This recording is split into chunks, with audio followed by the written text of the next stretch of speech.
Hello everyone, welcome back to the 1.14 survival world. This week I'm proud to announce that we've made some pretty big changes. If you can tell, I've made the barn a lot bigger. It's wider as well as a bit taller. The reason for that is because I've been making a general storage up there which you can almost see. Right, let's head in. This is the main thing we've done. From last episode, you would have not last episode. 2 weeks ago, I made this sorter down here for all my farms. I added another portal at the bottom for better access. But over here, you have this water column, takes upstairs, and here we are.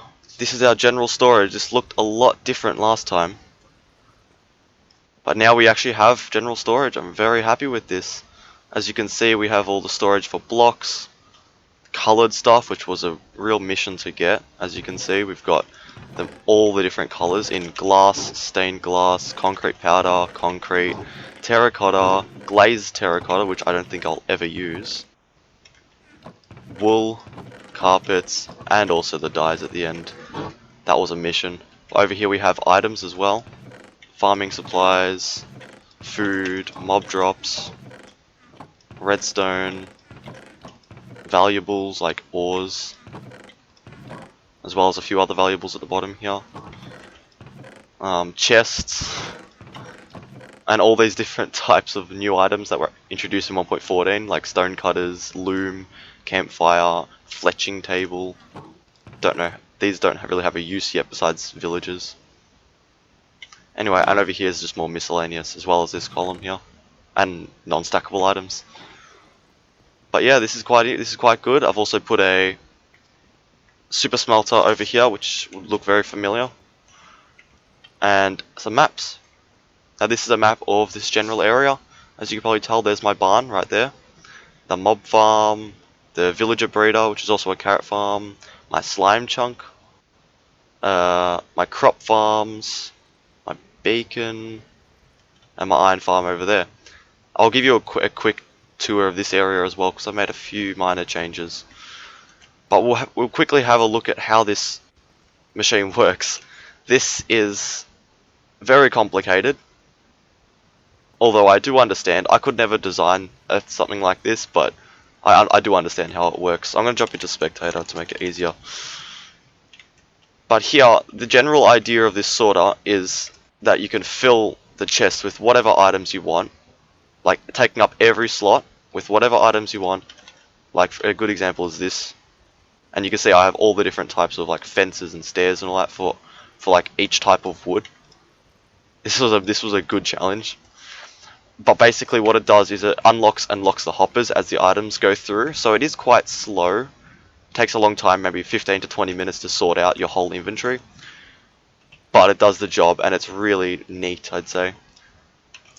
So it unlocks and locks the hoppers. I'm not going to do a demonstration right now because I don't really have much to demonstrate. But it unlocks and locks the hoppers periodically so that the items have enough time to check if there's a spot available in the chest, and if not, it'll just go down to the next chest, and so on. You have to have this redstone here. It looks more complex. It looks really complex. Yeah, I don't really know exactly what to say about this, but basically how it works is you put all your items into this input chest.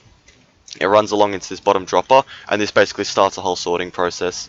You have this comparator, so when there's items in this dropper, it gives a signal to this, which starts this pulse extender and clock down the bottom. This part here is a clock, I believe. Yeah, this is a clock. This is a pulse extender. So basically, when there's items in here, it'll push all the items up through the droppers via this torch tower, and this clock, obviously, the clock. I'm not very good at describing this, but then the items go across to the corresponding column, and then they lock with these rails, observers, and repeaters, and look for spaces in the chest. Then it goes down to the next column and does the same thing until everything is sorted. Also, this light switches on here when it's sorting in this segment. So if you sort something that goes all the way around, it'll make its way around, and you can see that with the lights. This is quite amazing, and yes, it wasn't designed by me, it was designed by Nembon.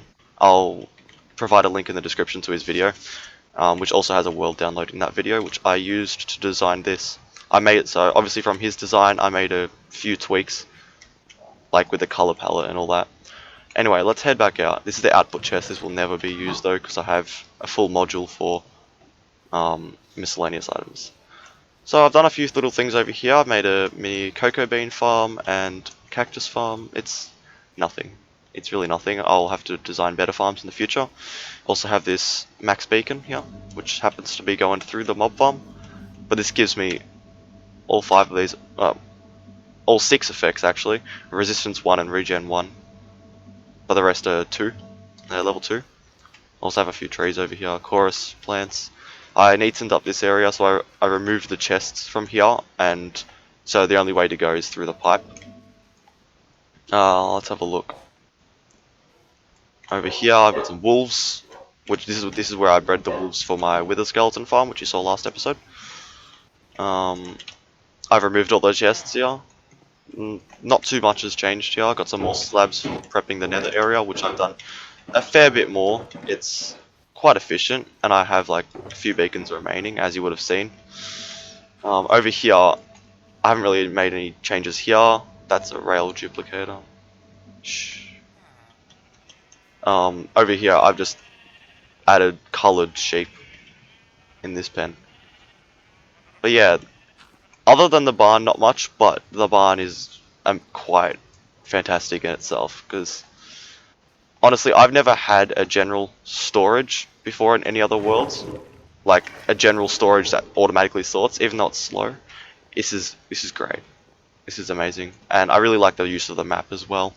And hopefully I can do a few more things. I have a few more plans for next week, and the weeks in the future.